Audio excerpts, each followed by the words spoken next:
This live stream brought to you by the Excelsior Citizen and these generous sponsors. Our Excelsior Springs Hospital, where better care is right in your backyard.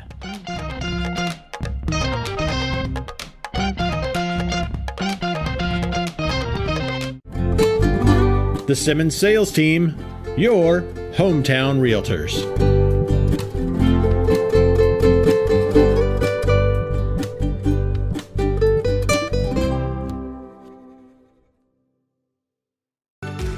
Whether we're talking about our dedication to preventing and restoring power outages, our pursuit of safety, or providing the best member experience possible, we are relentless in serving our communities. Find out how you can advertise with Excelsior Springs' #1 community resource. Visit excelsiorcitizen.com today.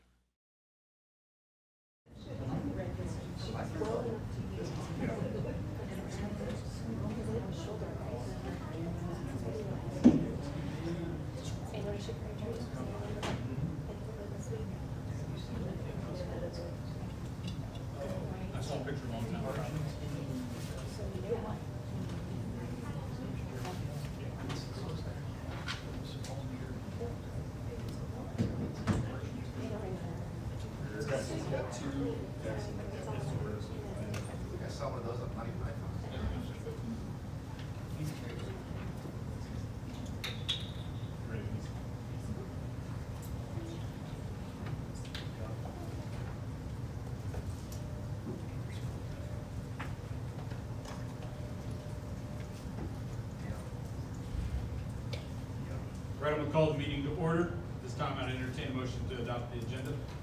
So moved. First by Darren. Second. Second by Jill. All those in favor? That passes 6-0. Please note Caitlin is absent this evening. Next up, if you'll join me for the Pledge of Allegiance.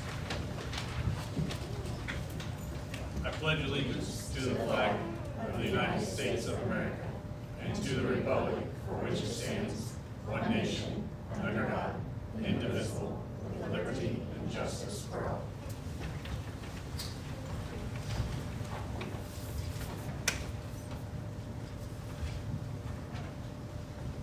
First up is adoption of the consent agenda. Entertain a motion. So, first by Troy. Second. Second by Darren. All those in favor?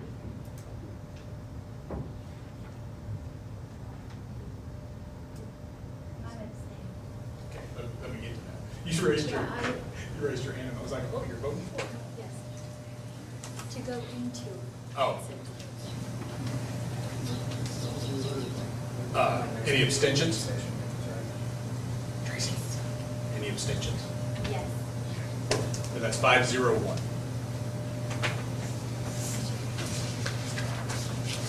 All right, next up is the Classified Employee of the Month recognition. Dr. Bull. If it pleases the board, we'd like to recognize Ms. Jennifer Potter, Admin Assistant at Lewis Elementary, as our Classified Employee of the Month for November.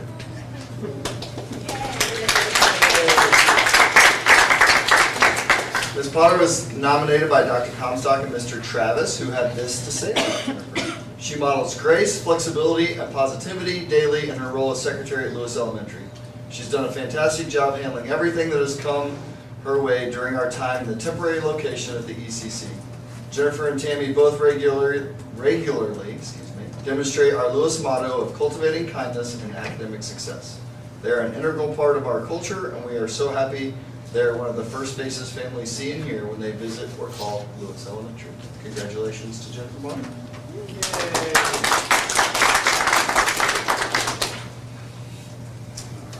Next up is our MSBA delegate report. Darren, we got a video. Welcome to the November edition of the Missouri School Boards Association's Board Report. We begin with a look at the 2024 MSBA Annual Conference in cooperation with MASA and MOASBO. This year's event was once again held in Kansas City. MSBA President Jonathan Russell got the conference off to a great start at the first general session.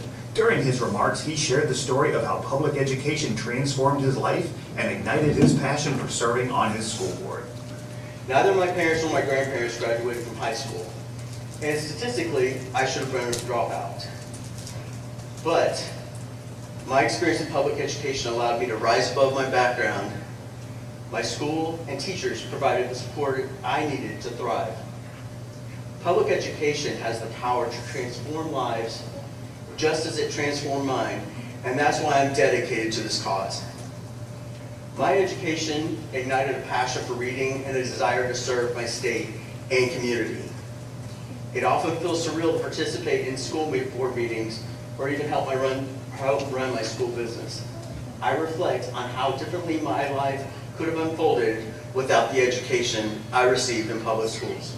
Published author, stand-up comedian, and public school teacher David Edward Garcia was the keynote speaker for the first general session of the conference. He shared the story of his journey from being an at-risk student to graduating with 3 master's degrees. Garcia ended his presentation by thanking school board members for providing the foundation for student success.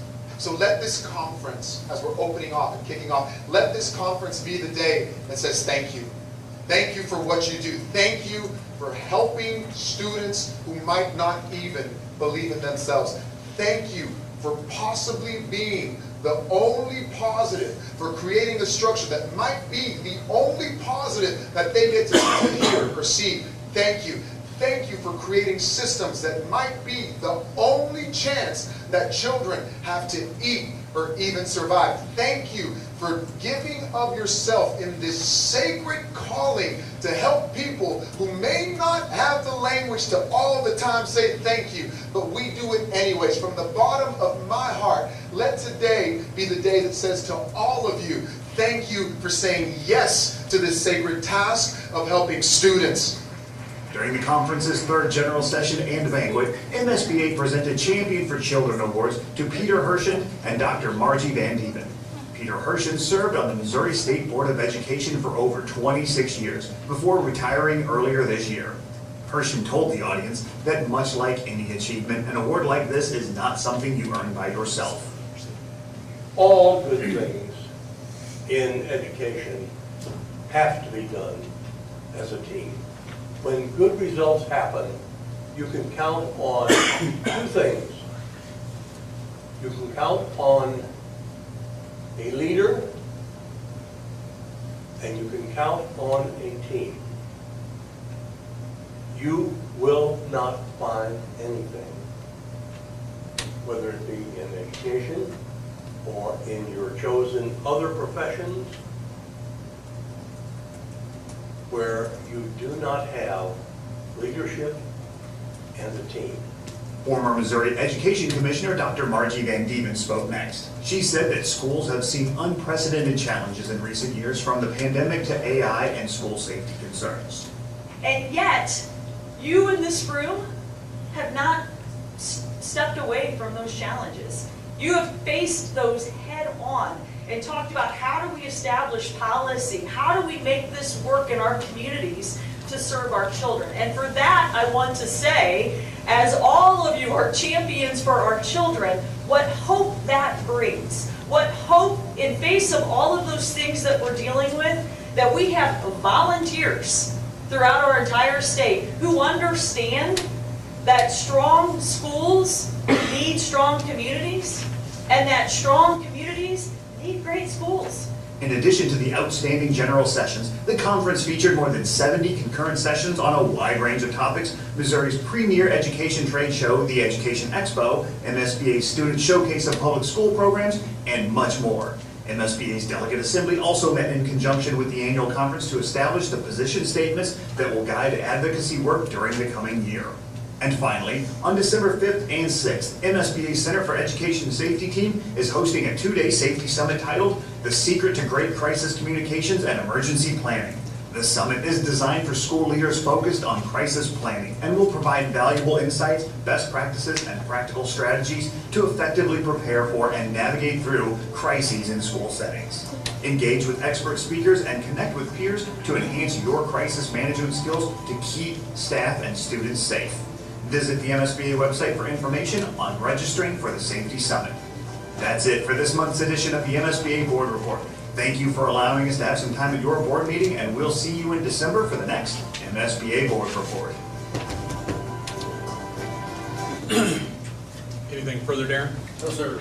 All right, next up is MSBA conference discussion. Dr. Thomas. So this is an item that we added, I just wanted to give board members an opportunity to talk about some of the sessions they were able to go to, maybe some different key points that they had that they wanted to share with other board members, or also just for the community to kind of see some of the ideas that maybe you heard other school districts talking about, and just kind of give us an opportunity to discuss that. So I'd really just put that on there as kind of an open item if you guys wanted to talk about any of the things you guys did.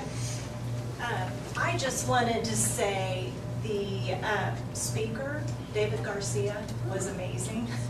We should try to get him for convocation. His story was really moving, and I've been in education for years. Tracy and I both were like sniffling, and we have tears. It would be great for our teachers and our admin to hear the impact that they make every day on kids.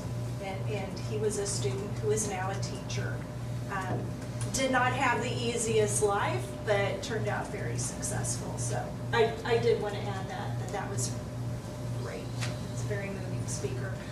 I went to 3 sessions. One of them was like on maintaining a positive culture in your building. Another one had to do with behavior, student behavior, which is a huge issue. But the one that I found the most interesting and helpful to me as a board member was one that was on tax levy success.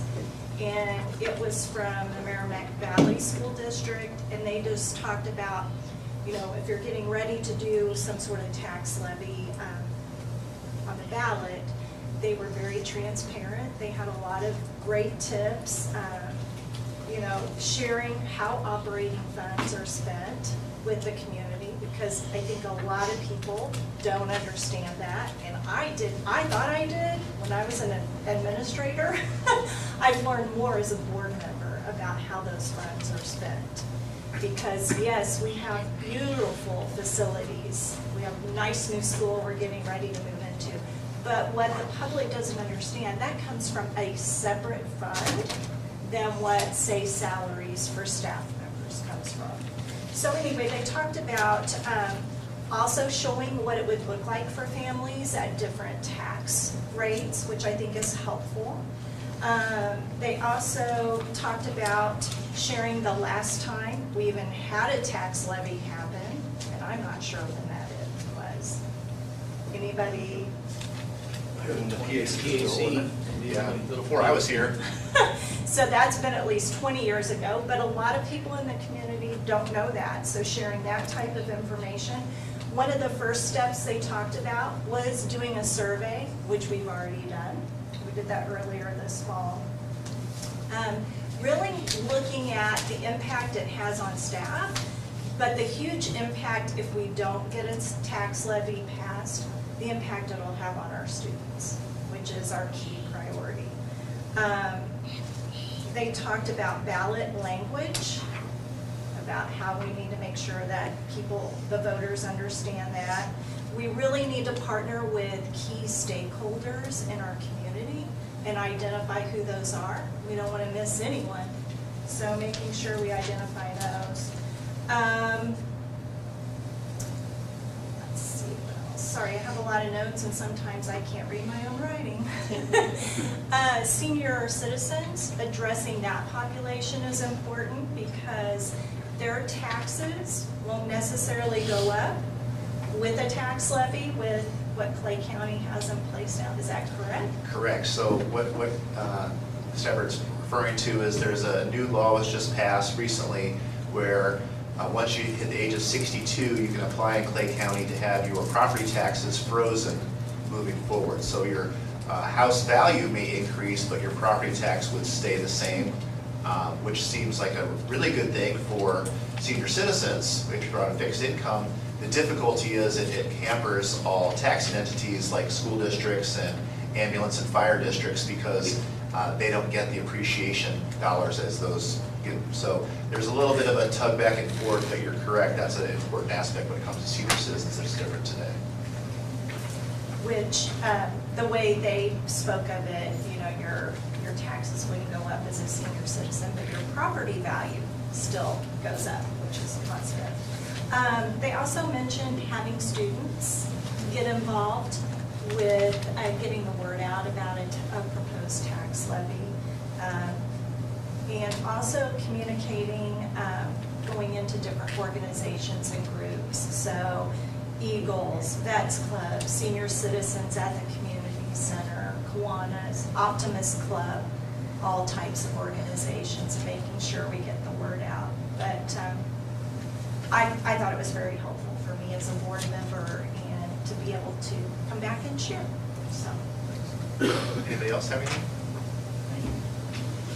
I attended about 5 different workshops. I did do the all-day AI symposium. That was really interesting for me because while I am in favor of AI when we do it right and getting ahead of it, because I do think that we're going to have to figure that out as a district, it was very eye-opening to just get involved on the cybersecurity side of it.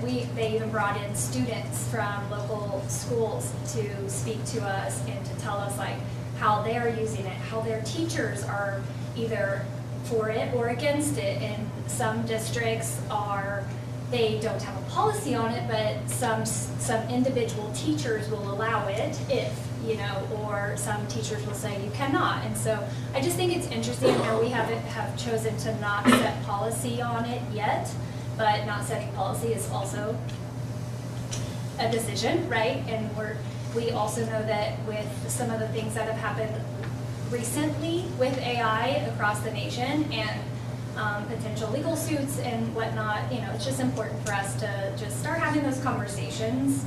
And so I thought that was good. Also learned a lot more about the data and privacy, like the privacy of our students, the privacy of our staff, the privacy of our district, and like trying to ensure that when we go that direction, that we can be prepared for that. So I loved that. I also engaged in a lot of the revenue and the finance workshops. Mark and I did the finance workshop on the Senate Bill 727 just to better understand all the implications and to be quite honest, like the fears around the bill not being fully funded on year one, and how are school districts in the state of Missouri going to make up the gap. And it's a really big deal, and we need to just keep talking about how do we solve for that for our district and trying to get ahead of that.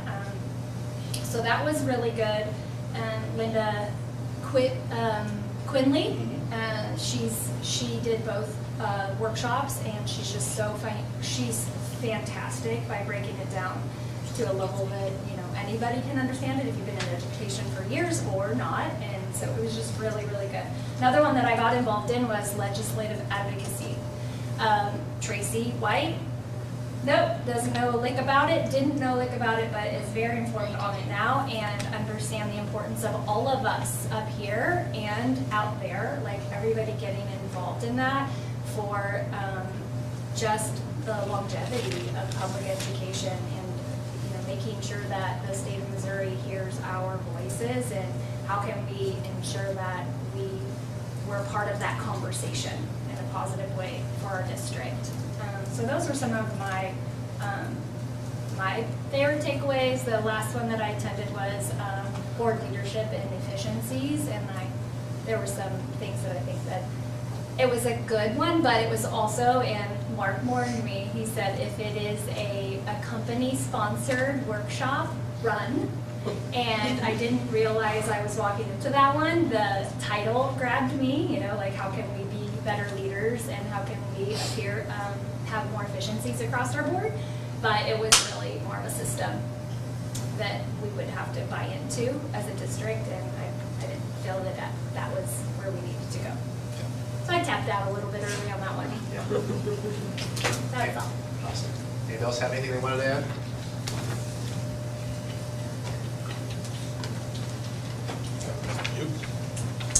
I presented at it. I had about 50 people come, and it was really fun getting to talk about our district and our history and some of our successes, some of our challenges, but had a really good group from all over the state. Dr. Bullimore came and listened. That was great. And Dr. Wickham was one of the presenters with me, so I appreciated her coming and talking a little about our high school and some of our internship opportunities that our kids have with our community. So I think that people really liked hearing that kind of stuff. So it's just nice to be able to highlight some of the stuff that we do, and I thought it was well received. So mostly because she did a good job. So. Yeah, right. Totally. Any visitors, Lisa? All right, we have no visitors this evening, so we're going to move right on to discussion and action items. First up is the high school building report. Dr. Wick.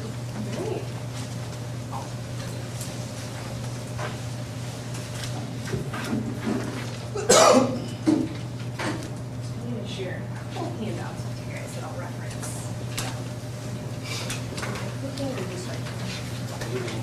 I get to click. Well, thank you all for letting me have a little bit of time tonight to share about just some work that's happening at the high school this year. There's always so many different things that we could share about, and so in a way it's hard to select, but I've chosen a few topics that I think we've really spent a lot of time diving into this year and that are particularly relevant for this coming school year. So I wanted to start with our work in PBIS. This really was important to just setting the tone for the start of our school year. So that first handout you have there, the Tiger Way, that's just an example of the communication that we shared with families, both students and parents, to start this school year. What I'm most proud of about our PBIS work is that it's really co-created by both our teachers and our students. So our students have been really involved in defining what does this look like at our school, helping to set those expectations, and I love that all of the PBIS work is really framed in a positive approach. So you can see an example of our matrix. I know on the slide it's a little bit hard to read, but there is a copy of it on your handout. And so really the goal is to make sure that as a school we're clear and consistent on what expectations look like, and that creates a positive environment for both our students and our staff. And so one of the ways that we've been doing that, we started this first day of school, we had what was called a rally day, and so our students and our teachers worked together to create some different lessons and activities to really introduce these expectations to our students. It ended up to be a really fun day, but then our challenge since then is how do we keep this at the forefront and make sure that we're continuing to talk about and reinforce these expectations, and that it really helps create that positive learning culture in our classrooms. So one of the ways that we've been doing this is we have adopted this year a system called Live School. It's really a digital point tracking system, and it is aligned specifically with all of the expectations that you can see on our Tiger Pride matrix. So a teacher can log into the Live School system at any time and award a particular student or an entire class. I can even award an entire grade level at a time points for things on our matrix. So I put on the slide here a couple areas that are our top point earning areas as a school at this time. So using class time for learning well, students really doing something intentional to create a positive learning environment, using the Canvas platform that we've adopted. Those are some areas that are top point earners for our students this year. One of the things that's been a really great collaboration is that every 2 weeks now, we have a Live School reward store that's open to our students during lunchtime, and that's really a collaborative effort between our student leadership class and our adaptive skills class. Those students collaborate to run that store, and students can cash out their Live School points for different things. So they can get treats or gift cards, they could pie a principal. So poor Mr. Baker, he's been a good sport. For some reason they like to pie Mr. Baker in the face. But that's been a lot of fun and a good way to just create some positive experiences for our students that reinforce these expectations.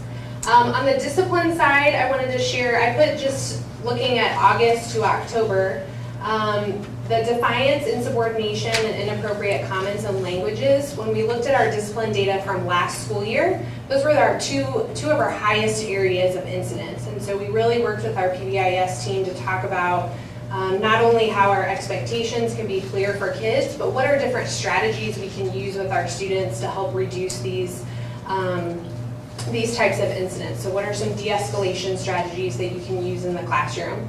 And so as you can see from first quarter, we are trending down in those areas. So I can't tell you that we're trending down in all discipline areas, but it's nice to see that some of these areas that we've been intentionally talking about and talking about ways that we can address them, we are seeing some positive trends. We also, for our out-of-school suspensions, are seeing a decrease in the number of incidents of those. So those are all things moving in the right direction. We still have a lot of work to do, but it's nice to see that the work that we're doing and the strategies that we're trying are having a positive effort. Just one other thing with our, I lost my clicker capacity.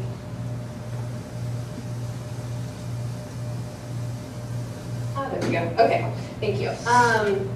With our PBIS work, we've really been talking about just different systems to make sure that that positive reinforcement is intentional. And so just one other way that we're doing that, in addition to the live school, positive parent phone calls, positive postcards home, is we've started a Tiger Student of the Month.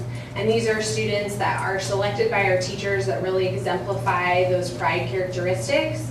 One of the things that's been really great is that each of these students gets a yard sign to take home that says that they are a student of the month, and our students and parents love this. So it's been just a really neat way to reinforce those students that are really consistently showing those pride qualities.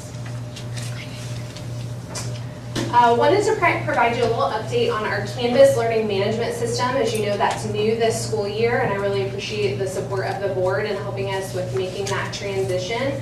It's a really big shift when you change your learning management system, and so we've had Echo in place for several years at the high school, and so we shifted to Canvas.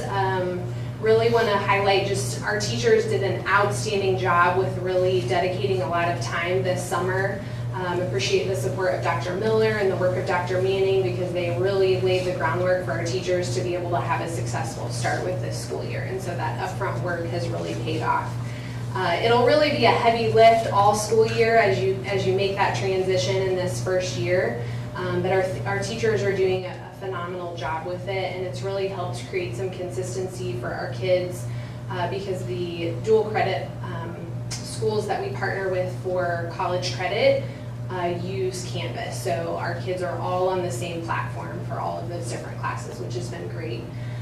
Just a couple things I wanted to highlight about Canvas. So on the left there, you'll see just an example of an agenda. So our teachers have done a really nice job of consistently communicating through a daily agenda. What are our learning targets for today? What are those activities?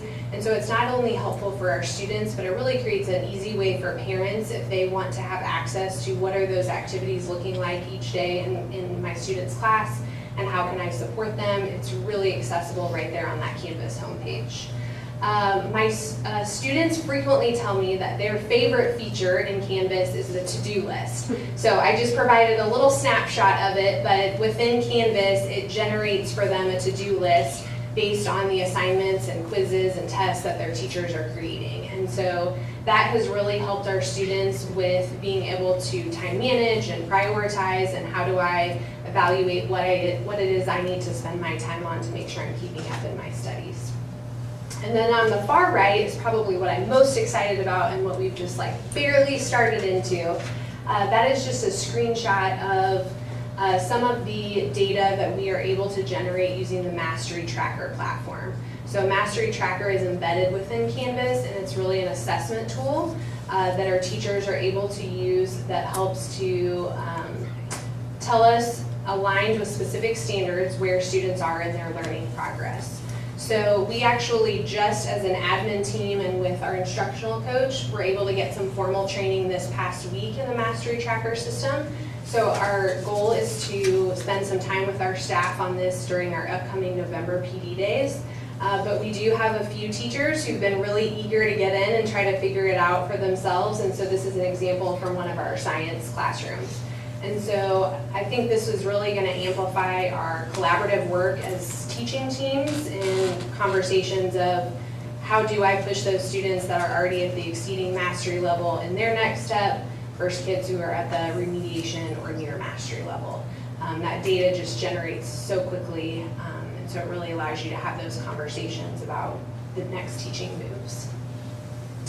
One other component about Canvas, hope it will go back up one. Yeah, right there. is just, I want to emphasize the syncing with our other platforms that has been a game changer. So one of the reasons that Canvas is kind of had a leg up on Echo for us is its integration with PowerSchool and Panorama. So the screenshot in the middle there is a screenshot of PowerSchool grades. So every night Canvas syncs with PowerSchool, and a teacher or parent or student, administrator, we can pull up PowerSchool at any time and see a student's grades. That is not something that we were able to do last year. And so just that efficiency has been huge. It also connects with Panorama, so we're able to see, again, student grades, but Panorama also provides us a means as a staff of collaborating on the different ways that we are intervening or providing supports for students. So in our October PD Day, we did some professional development with our staff, digging a little bit deeper into Panorama and how they can use some of those support tools to better collaborate about the needs of our students. So we're just really excited about the integration of all of these systems. So again, appreciate your support with the Canvas transition. Want to highlight our college and career readiness work. Last spring, we had a career day where we had over 50 speakers from the community come in and talk about their different professional roles. That was an amazing opportunity for our students to just get to hear from some different professionals in various industries. In October, we had a college and career day where we had a fair where we had both college representatives and career representatives. Again, over 50 representatives that came.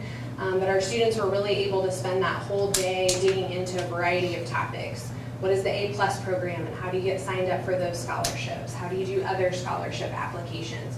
What kind of questions should you ask at a college and career fair? And so we really tried to prep them to make the most of that experience. So we're just excited about the different layers of support that we have for kids as they go through their 4 years to figure out their journey. With that, we've also started some new courses this year. We have a media productions course.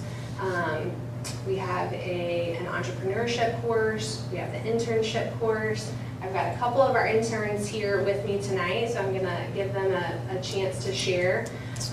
But we do have 17 interns in our student internship class.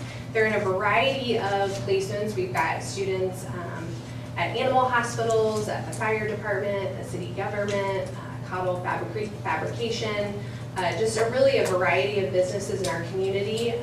Really appreciate the support of our businesses because we're learning and growing this program. Honestly, we had more enrollment this year in our first year than we anticipated, but we were able to find every student an internship placement, so that has been really exciting. One of the handouts that I did give to you was our internship handbook. One of the things that is really unique about that and that I want you to know is that our students in the internship class helped to co-create that. So they had to really think through what would be the expectations of an employer and how should I communicate and when to my teacher, to the employer if I'm going to need to miss. And so I think that really resonated with the kids rather than the teacher coming up with all of those standards and telling them. They had to really think through what those expectations should be.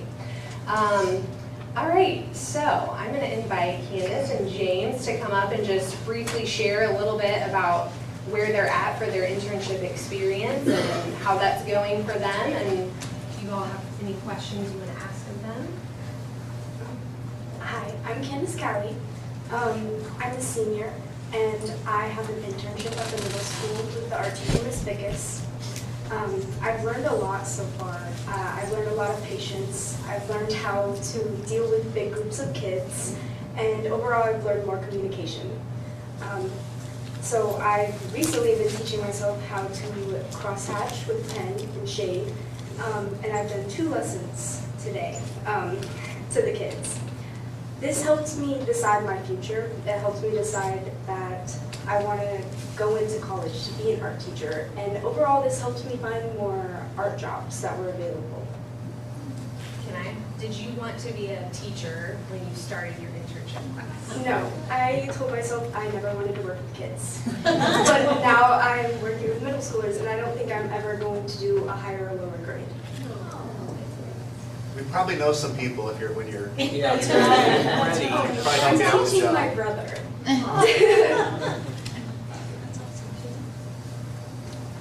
I'm James Keane, and I'm a senior. I go to the Hall of Waters for my internship, and I work under the tech department with Mr. Reno. We work around the Excelsior Springs area, most of a lot of the government offices. I took this class to learn job experience, and if I really wanted to go to electronics, I worked with electronics for a living. I learned I really liked electronics. Mr. Reno is a really cool dude, and I just learned a lot with him.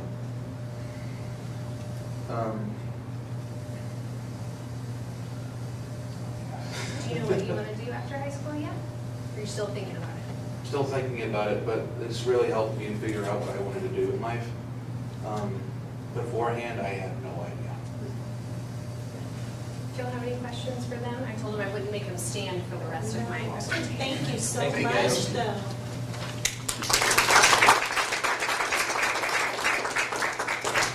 So one of the things that Mr. Ruby and I have talked about with the internship program, and I think Candace is a great example, is you know, she didn't know that she wanted to be a teacher. So she wouldn't have necessarily applied to do the teaching program at the Career Center. If she were a junior, though, that would be something that potentially she could do her senior year. And so Mr. Ruby and I have talked about how do we make sure that we're working together for our students that are interested in fields that are Career Center programs, and that it's really something that helps boost those programs, not take away from it. So thank you guys for sharing. So lastly, I just wanted to share a little bit about academic performance. So you can see this includes, slide shows our ACT scores, our AP scores, and our EOC scores. So just a couple things that I want to highlight. Even though our ACT composite hasn't gone up from the last 2 years, one of the things that is a celebration is that 74% of our students who were enrolled in our summer school ACT prep class showed an increase from their pre-ACT or ACT score from the previous school year. And so one of the things that has really raised some conversation about is we have students who are interested in taking an ACT prep class during the school year. And so is there a way that we could expand our summer school ACT prep class to be something that is offered during the school year? Because we have evidence that it definitely works. When kids have that direct instruction and support with that, we can really help them. So I'm excited to really work on that class, and have had some conversations with Dr. Miller about how we could really extend the curriculum for that. With our AP scores, we almost doubled our number of students who are scoring a 3 or higher, which is the score that you need in order to have a qualifying score for college credit. We also have more students signed up to take AP tests than ever before this year with the addition of our AP pre-calculus. So we just continue to grow and increase our students who are earning that college credit. And then lastly, you can see our EOC scores there. The areas that have the double stars are areas where we are performing above the state average. So we certainly want to continue to increase our students' proficiency in those skills and increase those scores. But there's also a lot of things to celebrate. I wanted to talk specifically for a moment about algebra and biology. Algebra, one of the things that we're trying this year is we've added a Foundations of Algebra class. I really noticed in working with our algebra team last year that we just have some students that really need more work with some of those prerequisite skills that you need to be successful in algebra. And so that's something that we worked with Dr. Miller to add this year. In order to really help boost those students so they have those skills to be successful in an algebra class when they get there. Also, our biology team, as you probably know, we are implementing a new curriculum this year, and just I'm really hearing some great things from our teachers and our students about how well that's going. I know Mrs. Price was just telling me in the last few weeks that she said, I've never taught biology in this way. And so I think it really is a significant difference from how we've approached the instruction of science in the past, and so I'm really proud of that team's work. Last thing, if you want to jump to that next slide, please. Thank you. So one of the things that I just really try to work with our teachers on, especially as we're moving into those conversations around assessment, is how do we look at both mastery and growth. So obviously with all of our standardized test scores on the previous slide, you can see where our students are demonstrating their proficiency in those various areas. But one of the things that we're also looking at is how do we make sure our students are growing. So if our students are coming to us at this level, are we getting at least 1 year's growth in 1 year's time? And so one of the things that I think is really promising is, so this is just a snapshot from our MSIP data, but we really do have in these areas a lot of students that, as far as their growth is concerned, they are performing above average or average. And so we definitely have work to do, and our teachers are having some really great instructional conversations. And I love the openness of our staff to always be problem solving and figuring out how we can better reach our students.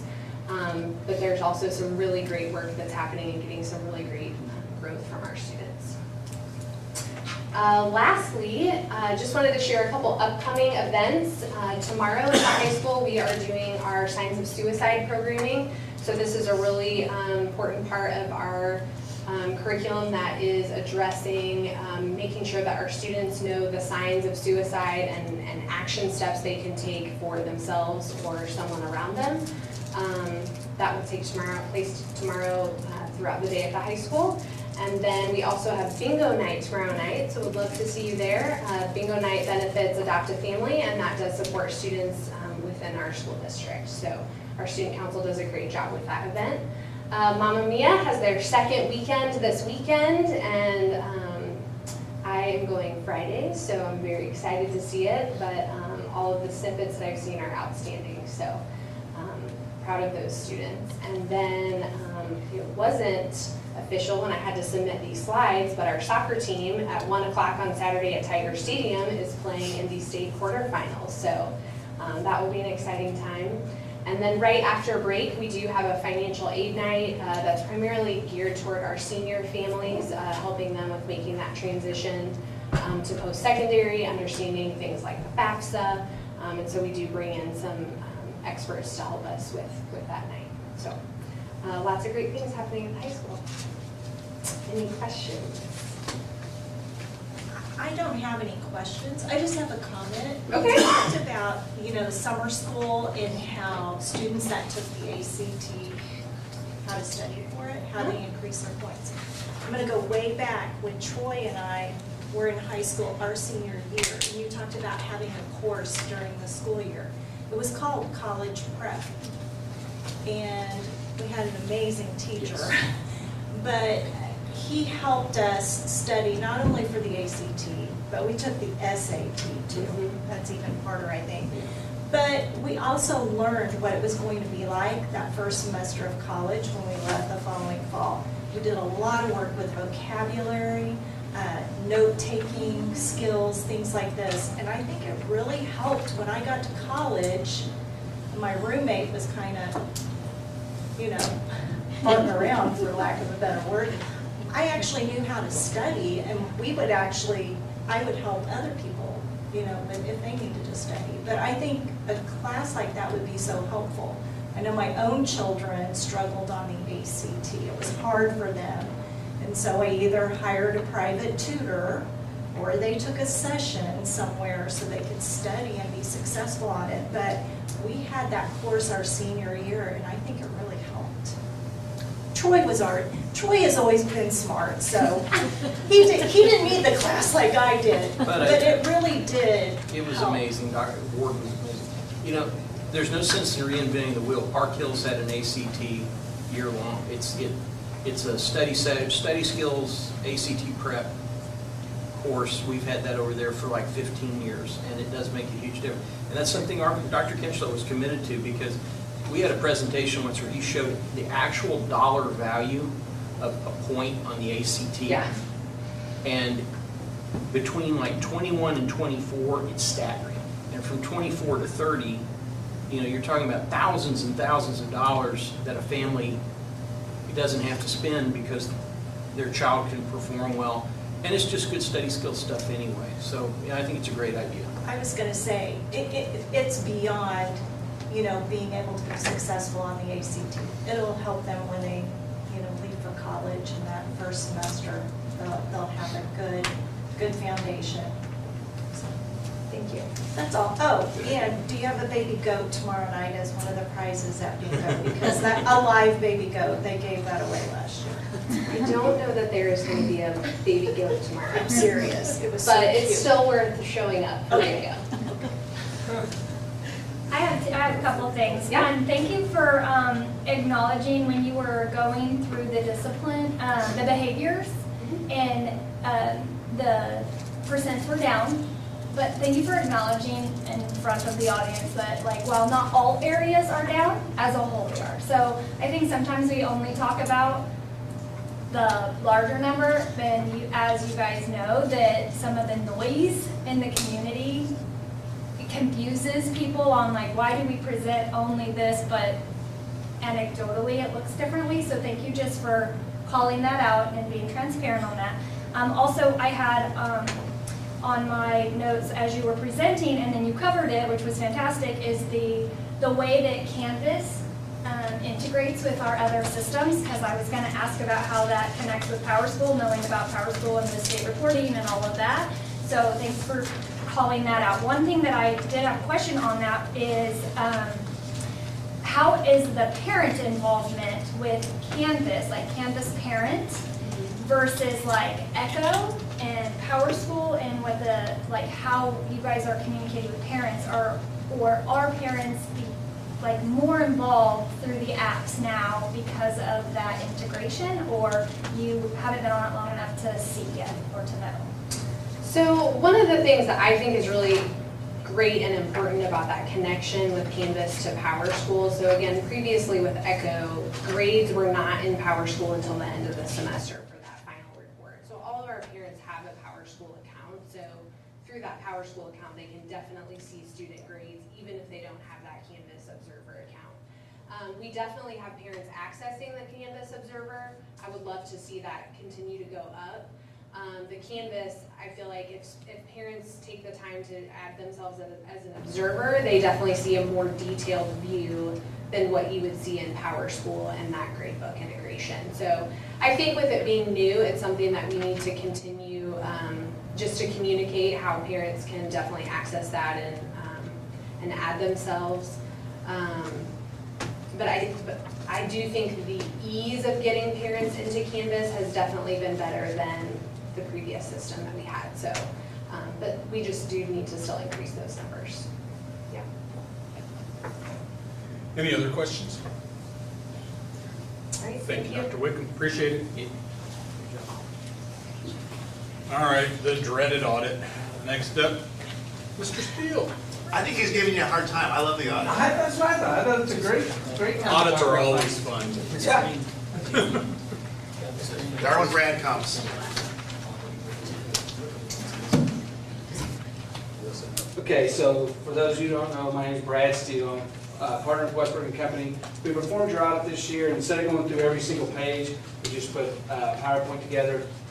But if you've got any questions on slides that aren't up here, feel free to stop me anytime. The first thing I always point out is the independent auditor's report. In paragraph number 2, it says, in our opinion, the financial statements referred to above present fairly in all material respects. It means you had a clean audit. What DESI's going to be looking for, your bonding company, anybody that looks at your audit, that's the first thing they look at to make sure you got a clean audit, and you did. This is your statement of activities, and what this shows you is your governmental activities on the left-hand side with your expenditures specifically related to those governmental activities, and then you have your program revenues that are specifically related to those activities. So you can see there, transportation, even though the school spent $2.7 million on transportation, the true cost, because of reimbursement from the government, is about $1.2 million. This is your balance sheet. And what this, for those of you who don't know, capital projects fund, debt service fund, special revenue, and general fund. The capital projects fund is what it says it is. That's where all the capital projects are made, your equipment, your improvements on your buildings, your land purchase, everything, all that comes out of your capital projects fund. Your debt service fund, that's where your bonds are paid out of, okay? Principal and interest on your bond. Special revenue, that's where all your certified staff, you know, their benefits, their salaries all come out of there, and it's zero. 99.9% of the time, it's always going to be zero. The state allows you to either, one, transfer money over there to cover all the expenses, or code revenue over there to cover all the expenses to get that to zero. So that's always, almost always going to be zero. And then everything else falls in the general fund. These are your fund balances by whether they're restricted, assigned, or unassigned. You can see that your debt service is restricted because it's restricted to spend on your bonds, principal, and interest. And then, of course, your unspent lease proceeds are still in there finishing up your new school. So those are restricted. Then you have assigned for food service and student activities, and your capital outlay balance is assigned. And then on your general fund is unassigned. So you got about $8 million in unassigned funds, which is good. This is your revenues and expenses, again by fund. You can see there your net change in fund balance. And what we call the operating funds is your general fund, your special revenue fund was positive, so that's good. You're trending in a good direction there from a financial standpoint in your operating funds. And then of course your debt service and capital projects, we expected those, you know, to be deficit spending there because you're spending on your building. This is your bonds payable, and basically all your debt, beginning balances July 1st, your additions, retirements, ending balance, and then the amount due within 1 year of the principal payments. The next two, this is your bonds payable, principal and interest through maturity, and then also your lease certificates of participation, principal and interest through maturity. Can I interrupt real quick, Brad, or at least maybe explain this? So one of the things, can you go back to that last slide for us? This is really important when you talk about bonding capacity. So school districts have a limit. Right now it's 15% of your assessed valuation you could actually be in debt with in bonds, okay? So what this is important is as we start paying these off, you can see what our totals, as they reduce, as our payments, or our debt decreases, the amount of money we have increases that we can use, right? So it's like paying your credit card down. If you pay your credit card down and your max is $5,000, now you have more money on your credit card to go buy something. That's the same thing with here, so it's important to watch this over the next couple of years because this will determine when, if or when you go to a bond next time to do the next round of improvements for buildings. Slide. That's your piece. Oh, sorry about that. There you go. Yeah, I was going to say that's the leases. Yeah, there you go. But I just wanted them to understand why that was important to see why, as it times out, you can kind of see when debt falls off, that you'll have the ability to take on more debt if projects come to be needed. Sorry to interrupt with that, but I just think it's important to understand those graphs. That's good. The next three slides are graphs. So this is a revenue, comparison of revenues collected by source. You can see there over the last 5 years, your revenue's gone up and down, but your sources of revenue, with the exception of your 23 and 22 year with your federal funds because of COVID, it stayed pretty consistent, and that's what we'd expect. Same thing with your expenditures. You can see here that roughly 70% of your operating budget is coming for salaries and employee benefits, and you have your purchase services, supplies, and capital outlay. Now we've taken out, you know, if you look up there, there's $21 million spent on capital improvements. Well, that's your building. We've taken that out so it didn't skew the percentage. And this is probably the most important one.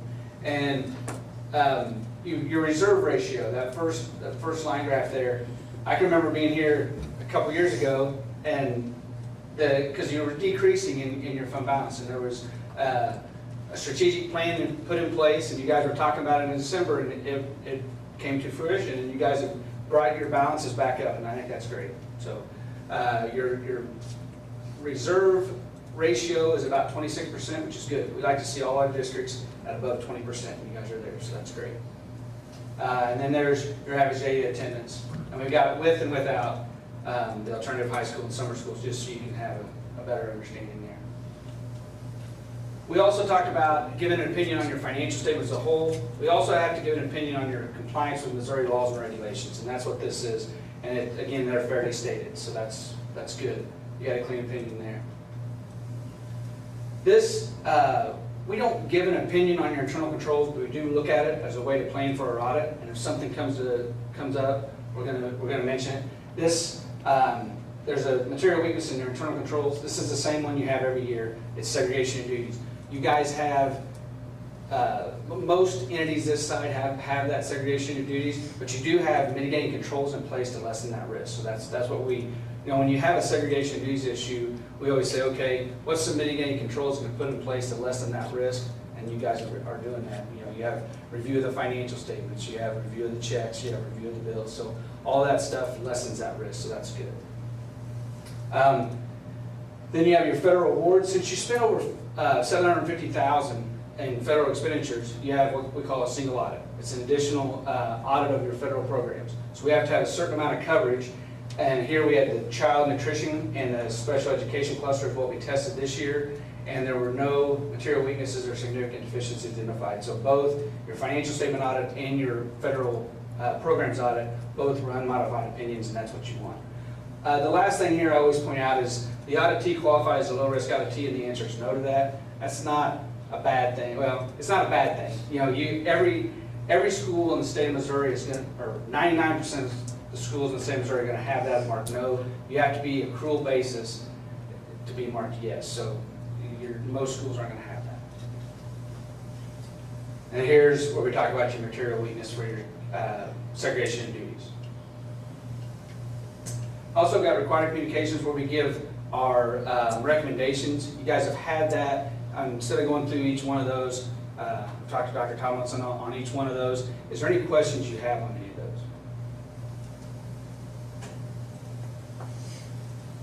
Okay.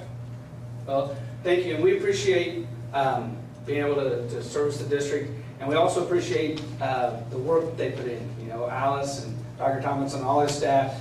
We ask for a lot of stuff up front. We get that a lot. So we ask for a lot of stuff up front because when we get there, we're going to ask for a lot more stuff. And so them being ready for us and being able to hit the ground running is really important to us, and we appreciate that. Do you have a district that you like working with the most? I can't say that in public. Oh, my bad, sorry.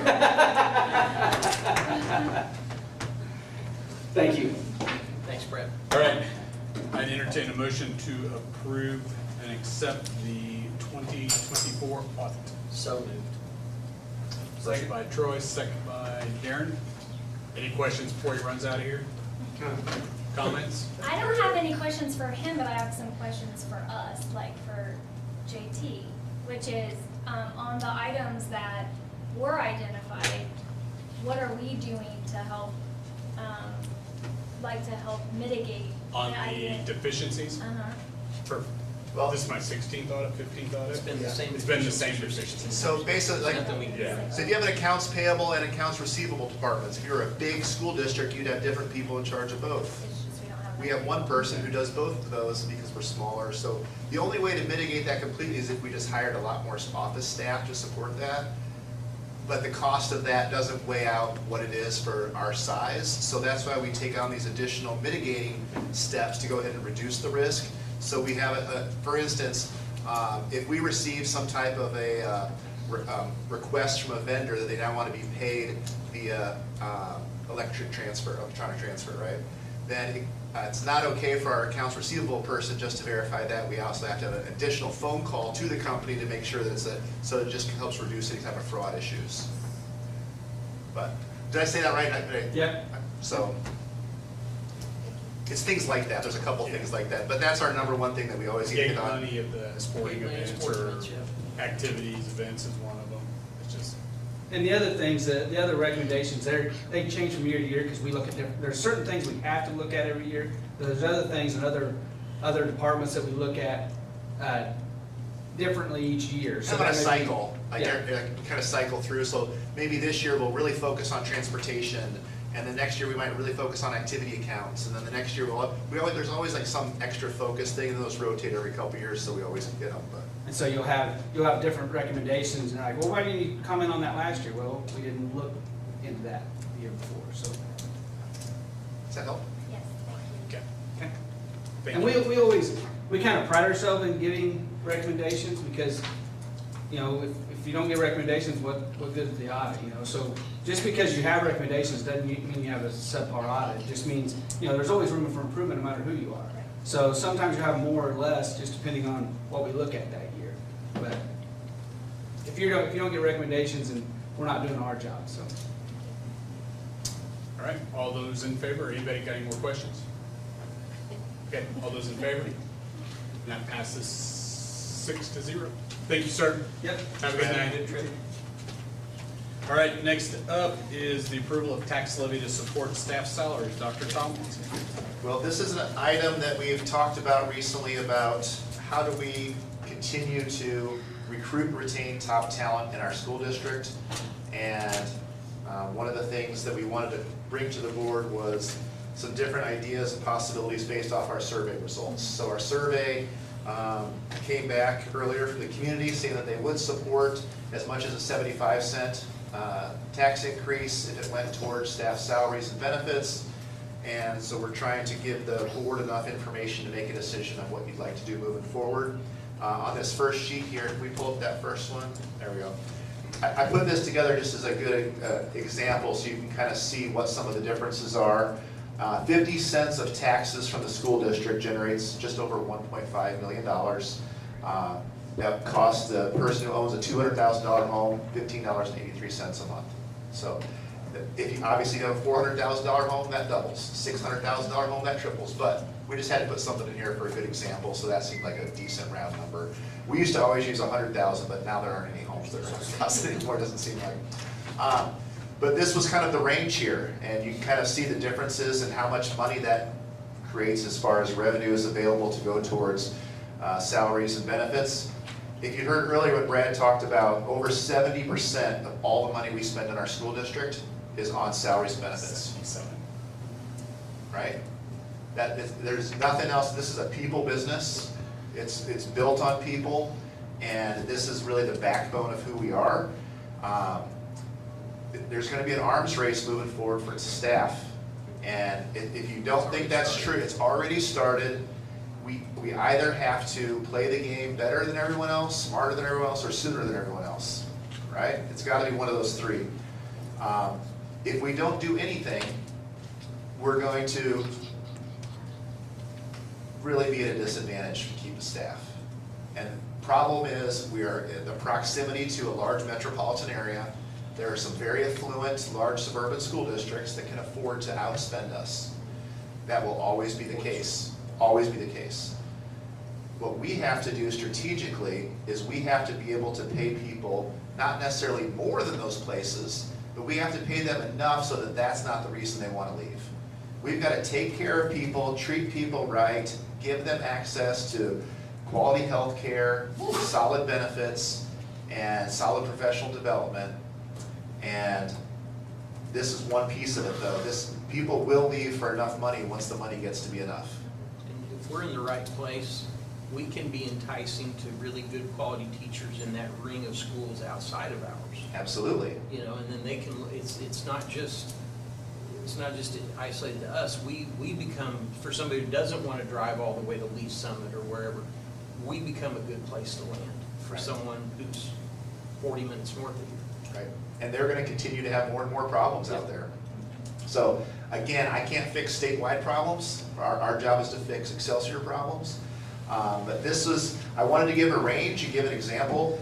My personal recommendation is I don't think it's the best thing for our community for us to go and have the highest tax rate anywhere in the area. I don't think that's appealing. Okay? And I don't think that necessarily helps growth in our community either, right? So I think you have to stay below. Liberty's the highest, Boric is the second highest. Okay? My personal recommendation is to come in just underneath those two. Don't try to be the highest taxing entity. That's never going to be a popular thing. But at the same time, you also want to be able to get as much revenue as you can to put directly into staff salaries and benefits. And then there'll be discussions later on how much goes towards salaries, how much goes towards benefits, and we'll figure all that out later. But the only purpose of doing this is to try to make it a better compensation package for our staff, period. That's it. So I don't know what kind of questions you guys have, conversations. I did send you guys some copies of neighboring school. I just picked a couple. You can pick up, they're all online. You can look at any school you want. But just as examples of, what is a teacher who has a master's degree and 10 years of experience, what could they do if they went to the neighboring school district, right? How competitive are we with a first-year teacher out of college versus how competitive are we with somebody with a doctorate with 30 years of experience? And they're all in between, but I think if you really do some comparisons and pick out some similar cells between those, you can see where, well, people would come work for us the same as they would for Kearney. It's 42, it's 42.5, same thing, right? But when you start getting into masters plus 60, and then you're at 20 degrees or 20 years of experience, and you're making an extra 13 grand, you might go to Kearney for an extra 13 grand a year. So those are the items. What we want to be able to do is take a look at all of our salary scales, the entire scale again from scratch, and figure out what can we do to make our total salary package more competitive completely, not just say, oh, we're going to raise our base 3 grand and whatever you get, you get. Over time, when you have dollar amounts or percentages, they get out of whack a little bit, right? And so we're probably at a time where we need a good solid adjustment to make those be more competitive holistically throughout the scale, so we're competitive as many places as we can be. So that would be the intent, but really this is a board decision of what you guys want to do. It's a huge impact to the community. It's a huge impact to taxpayers. I would argue though it's also a very large impact to our staff and more importantly our kids. So it's a lot. That's why you get the big bucks. Can we double that? Yes, we're going to double your big bucks. They're volunteers, people. Please don't be different. They volunteer. They get nothing. And we like it. Yeah, and they show up every month. So that's where we're at. I know you guys have had a chance to look at this and think about this for a while. I would encourage you guys to have any conversations or discussions you like. So go back to can you go back to the first slide? Back further. One back. I think it was the cost. Or is administrative, classified, and certified? No, the first one that's got the. Go back to the green one on top there. Yeah. Oh, yeah, there you go. There. Thank you. So what are you thinking here? You said Liberties was highest and then Oric was second. So what's Liberties? And So what's Oric's? basically, if you don't do 75 cents, everything else will be less than. It will be less than. What about less than Oric? It will be, yes. It would be. Less than 75, is what you're saying. And 65 cents is what it would take to get us over 2 million. Correct. At this is current assessed valuation, Current, obviously, yes.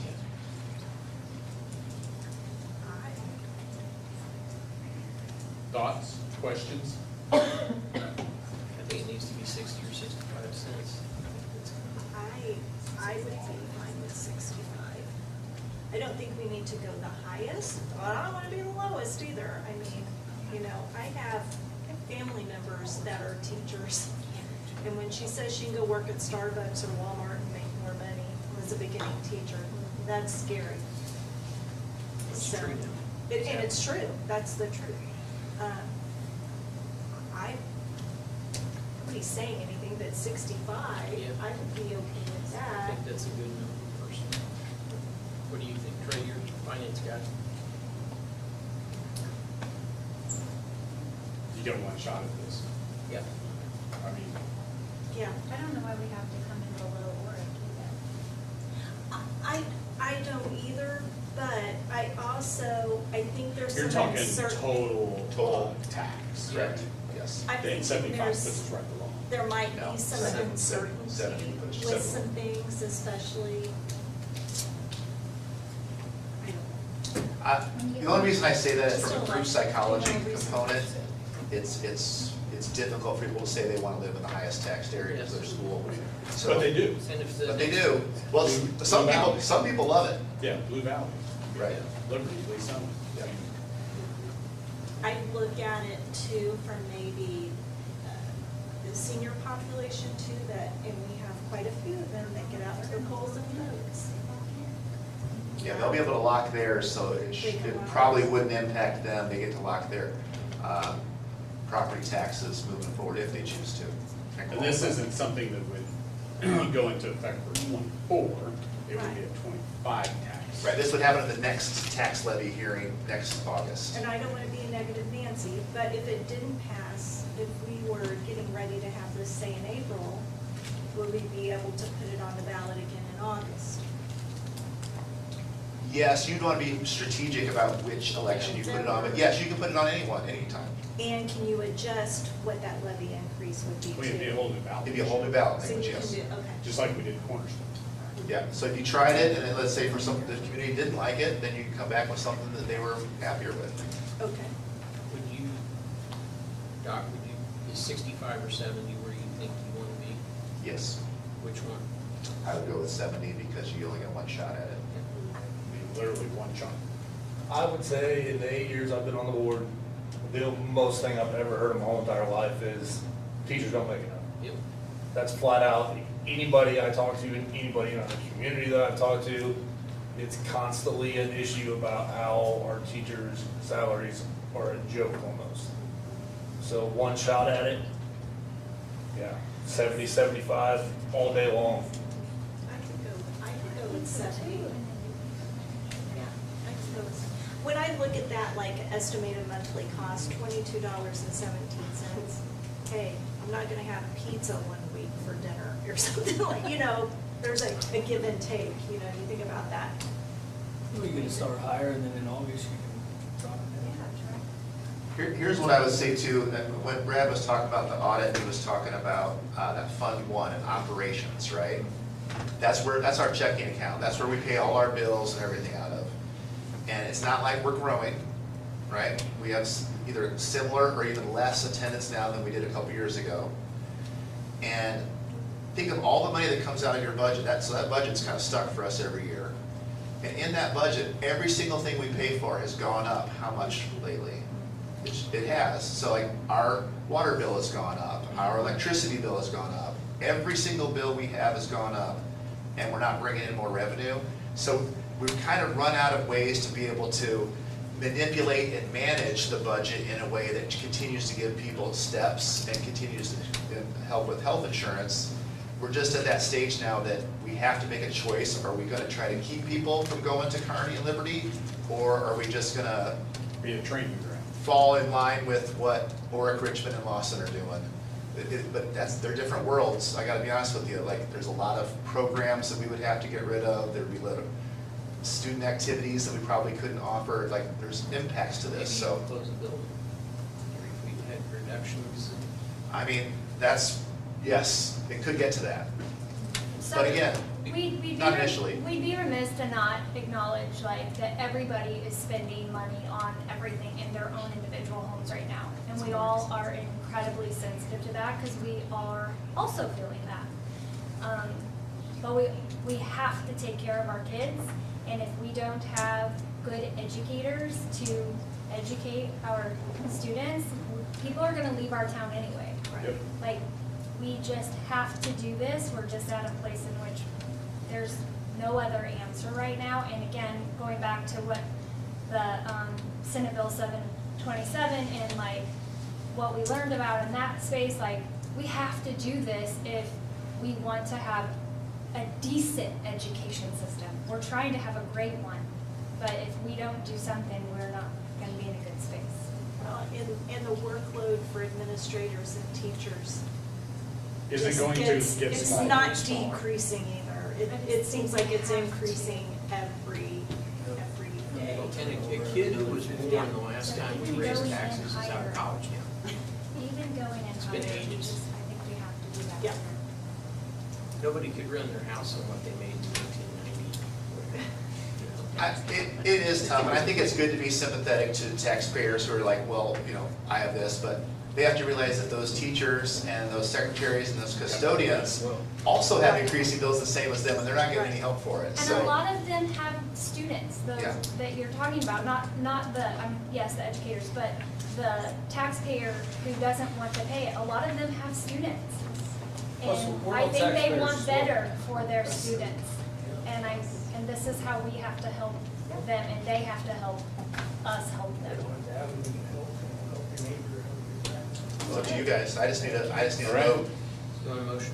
So I entertain a motion for the number. All right. I move that being a levy election held to increase the levy by 70 cents. Do you want a date on that, Don? No, but I would like it to say the operating levy. I agree. We would almost go 75. I mean, as we're talking on this end, because this is a one-time deal. And how it's turning out. But I'm kind of looking at Trey. What's the 5-cent difference? $1.60. Oh, yeah, I know the math. No, right? no, But- it's not a math question, it's a psychology It's an question. optics Right. question. An optics, yeah. I mean, 6.875% interest or 7% interest. Yeah. I mean, you know, if you're talking in mortgages, the perception is 6.875 is 100% better. It's a quarter, or it's an eighth. But, yeah, I could go either way. I know we've got one shot at this.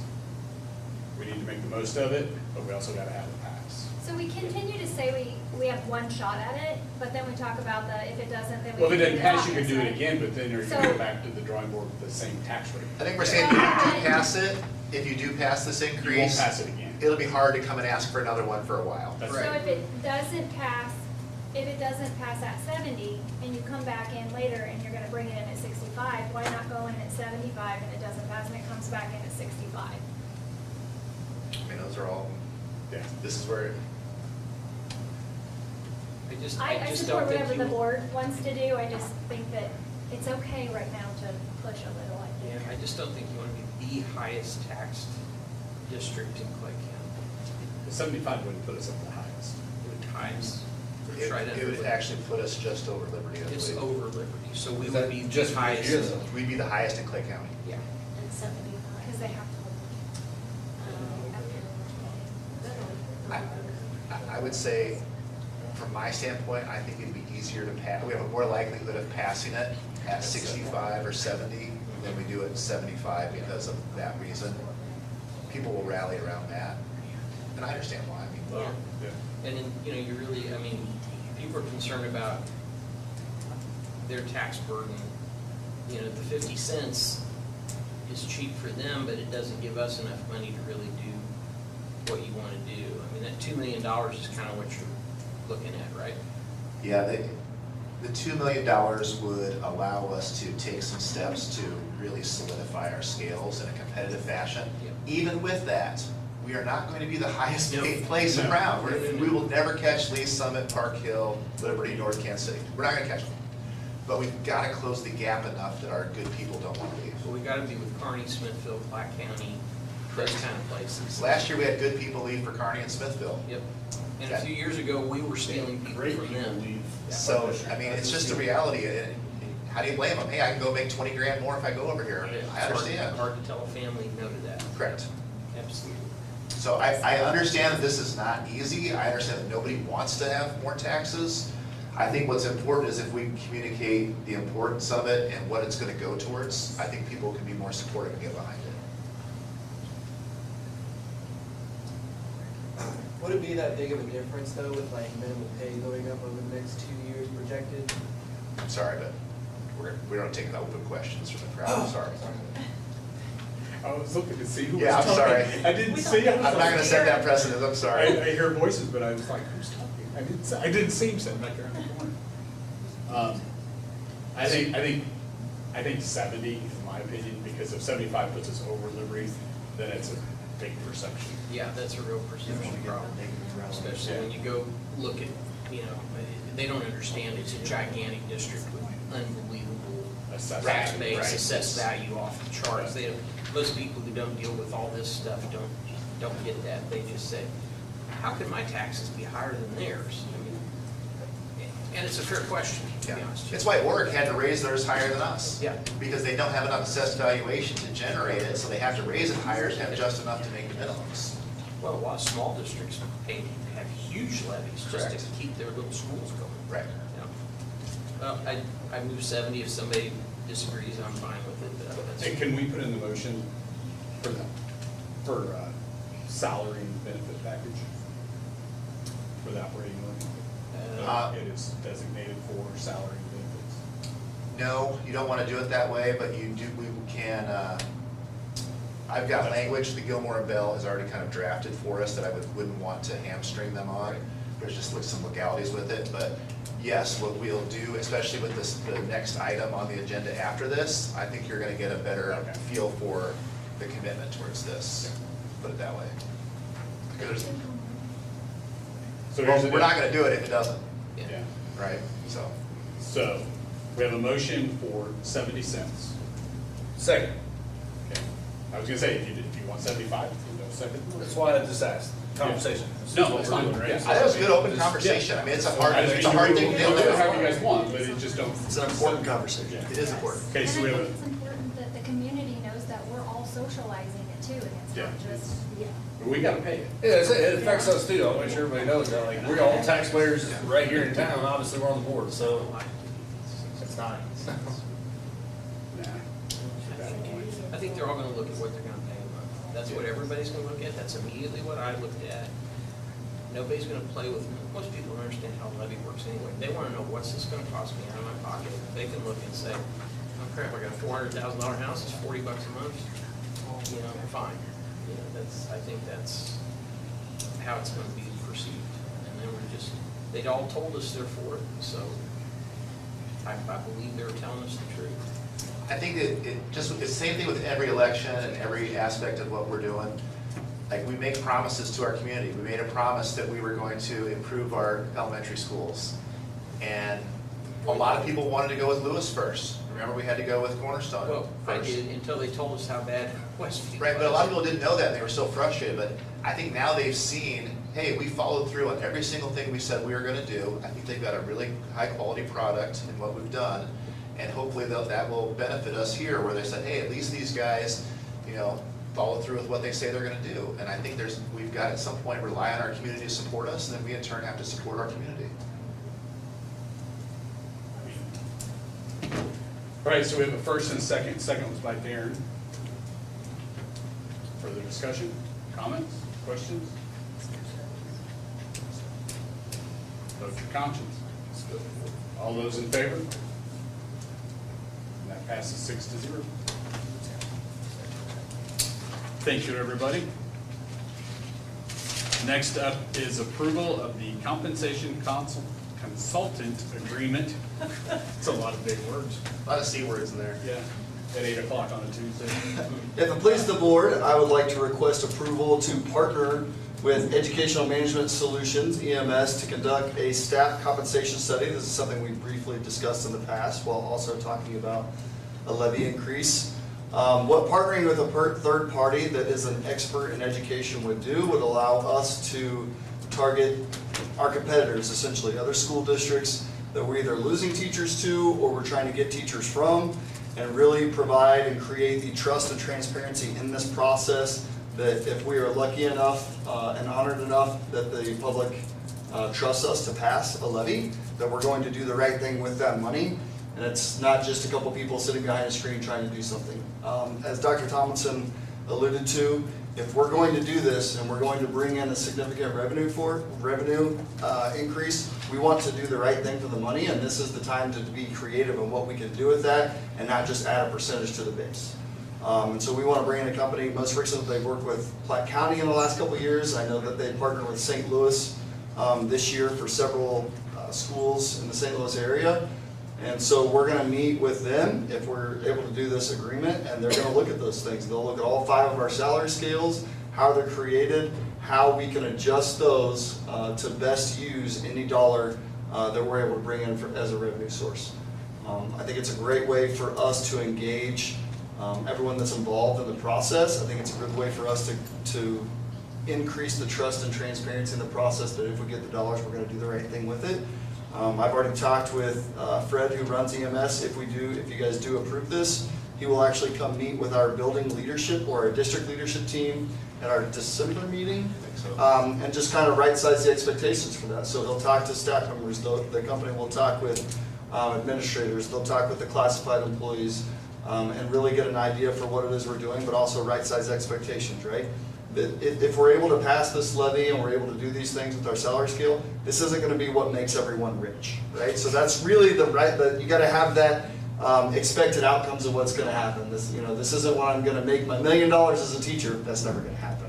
But he's going to set the expectations for this is what this program is supposed to do. This is what this study is supposed to do. And he'll create a plan for us. Hey, here's what you could do with this amount of money and how you could adjust these scales, whether it's the classified scale, the certified scale, to better compete and to fully utilize any extra dollar that we're going to get to put it back in staff members' pockets, either through salary or through benefits. Do we have any questions? Cost on that, so we sent out the RFP, we got 3 bids. Education Management Solutions would be $24,950. The other 3 companies were much higher than that. They're also, the Education Management Solutions is also the one that's primarily works in education. So that is their specialty area. The other one works a lot in businesses, but has also done some schools. My recommendation would be to accept this as approved. If we did not go forward with increasing the levy, I would have not suggested that we do this, because there's no point in doing this if we don't have the opportunity to bring money in. But I think part of passing a levy that's going to put money in our staff members' pockets is going to be, we're going to do the right thing with that money, and we're going to build the trust and transparency through the process, so that way they can trust it to it and get a vote in. Mark, when we did bond issues, the construction management company had a person who came and helped. Is this kind of replacing that they're going to look at the staff, they're going to help us be able to present this to everybody, because we're not going to have that component. That's going to be all us this time. Yeah, so he'll meet with the district leadership team, which involves staff members from all of the 5 areas that the salary scales would encompass. He'll meet with us at the central office, he'll meet with them, we'll get, hey, where do we want to focus? Is it recruitment, is it retention? You can't put the same dollar everywhere. So we'll help get input from all those parties to find out how can we best utilize this, and maybe reimagining what some of the scales look like, and maybe changing them. If you look around the state, some of those have adjusted on what they look like and how they're built. Since I've been here, we've just kind of added to the base, or we put it in this quadrant or that quadrant, and the company is really going to help us target how can we be the most competitive internally and externally to get the best people for our kids? Because it all goes back to, how's this going to impact our kids? It's going to impact our kids if we can get better teachers and keep better teachers. That's the most important thing, because that has a positive impact on kids. And he's going to help us make sure we put the dollars in the right spots. Another reason I think this is really important is our staff have to feel as if this passes, that they're going to see some kind of benefit from it. And it's not just going to go one way or the other, or this person will benefit, this person won't. Now we have a third-party agency come in and saying, here's what you need to do to be more competitive, and everybody knows that it's going in the right places. So I think that was trying to answer what all of this money is going to go towards. So, and he can help build us a plan. So here's where you want to be in 5 or 10 years. Here's some steps to get there, and here's what it'll cost you, right? The other thing that he can help us do is, instead of having to use them every single year for this same thing, they'll help us build a plan on how we analyze this compared to those schools each year. There are other services they can provide that we could use in the future in different phases, but he'll provide us a plan and an analyzation tool that we can use in future years to look at, okay, now, this is where our AV is, and this is where we can adjust what we're putting into it. Is it putting the cart before the horse a little bit when we vote in a 70% bond, and then you say they're going to give us recommendations or a tool of how we get, how we do our 5-year, 10-year plan? Shouldn't we know that before we start having? we could, but then we'd have to wait a year before we could put those raises in. So if you passed it in April, you wouldn't have enough time to put raises in for the next school year by the time you do your budget. And so then you'd have to just not give raises for a full year while you did the survey. But that would be different. I think that'd be problematic for your staff. I get that, but you also see what I'm saying is in the sense of like. You could be wasting $24,000 that you're not able to do much with the survey. But I think what Dr. Bullimore is saying is, as long as we have that 10-year plan built out of this, we could still have something to work from, or we'd still get value out of it, even if it wouldn't be as much as if it were to pass. So they're building it off of assuming that it passes. Correct. Well, not just that, but they're going to analyze what we have compared to everyone else and tell us what it would take to happen. And like he said, they're gonna say, here's your benchmarks to get there, and say, let's say it takes $5 million to get where we want to be. Well, this is going to create $2 million.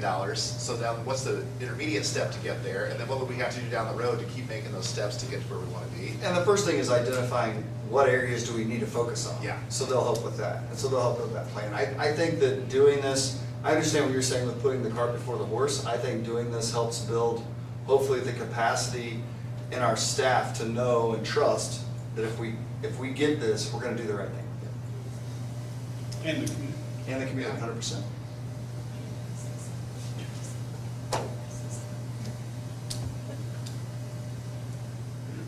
All right, entertain a motion to approve. So moved. Is that him? You a second?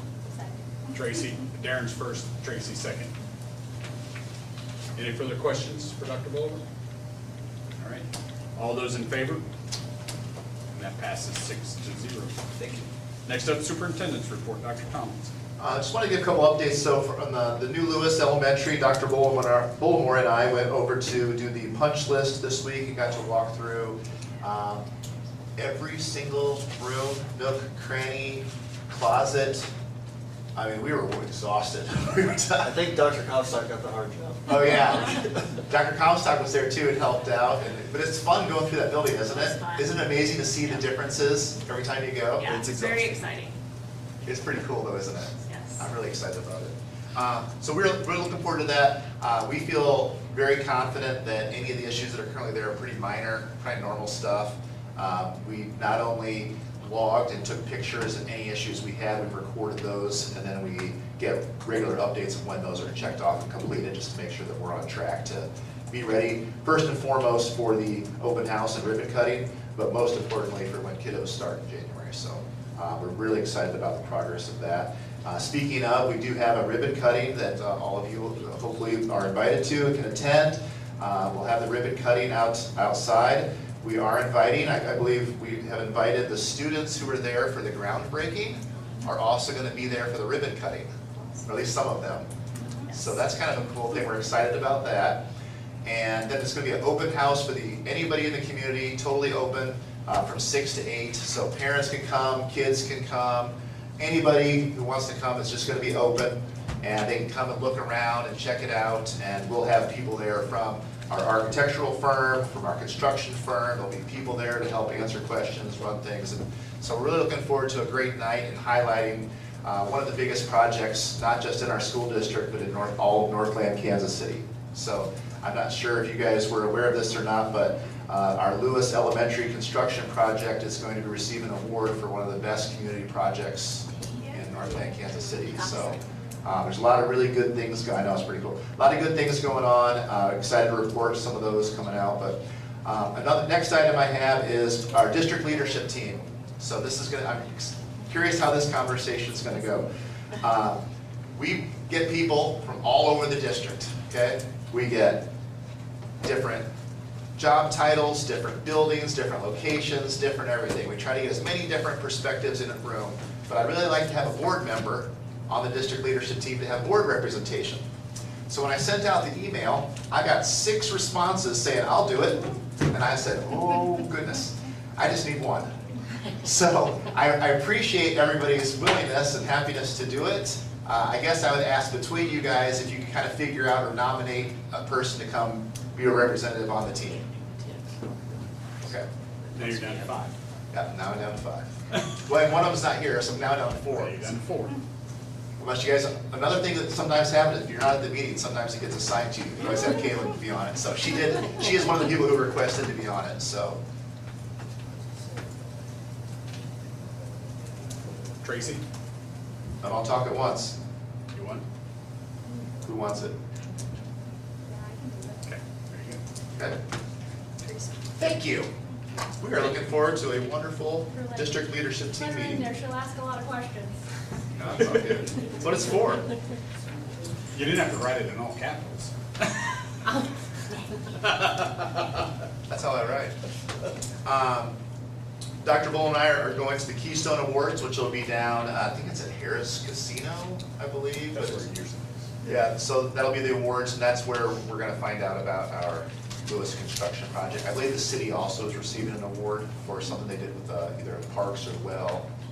I forget exactly the project it was, but maybe, I think, so there's a couple awards in our community, and we work with the city. The city is also helpful in our application for the awards on the projects, so I think there's been some good communication there as well. So we're really looking forward to that event. Newkirk Novak paid for the table for all the attendees, so it doesn't cost us anything to go. People are wondering, well, how much do you pay for that? We're not paying a penny, so.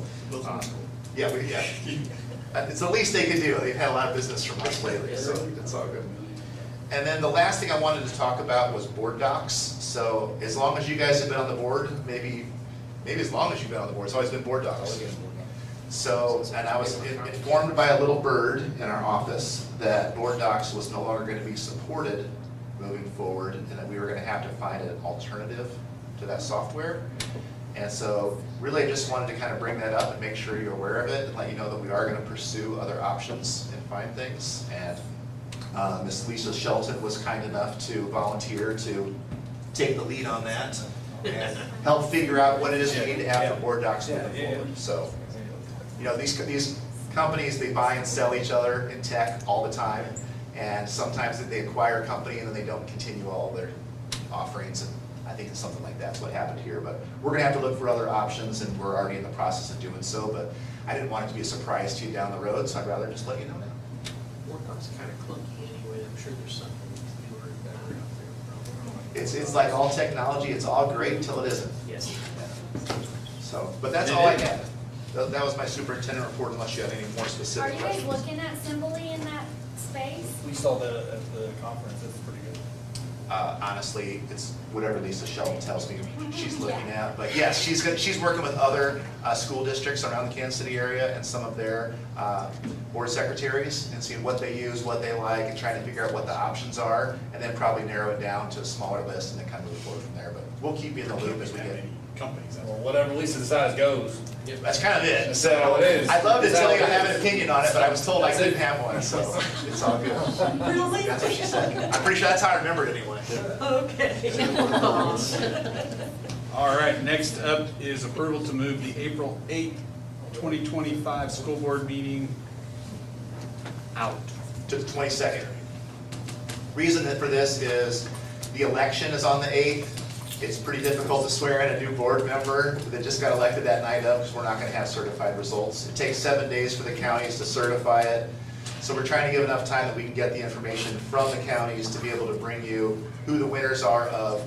That'll have both the tax levy election on it as well as board member election. So there's 2 seats open this year. I believe they are Mr. Harkins and Mrs. Good this year. And so if those 2 win again, we have both incumbents win, easy. But if we did have a new person, or if they didn't run for some reason, it'd be nice to have an actual regular board meeting to have them sworn in at, start moving forward with the new board. If you're okay with that. Any issues for anybody? Need a motion to approve. So, first by Troy, second by Jill. All those in favor? And that passes 6-0. All right, entertain a motion to adjourn. So moved. First by Jill, second by Tracy. All those in favor? See y'all later. That's 6-0.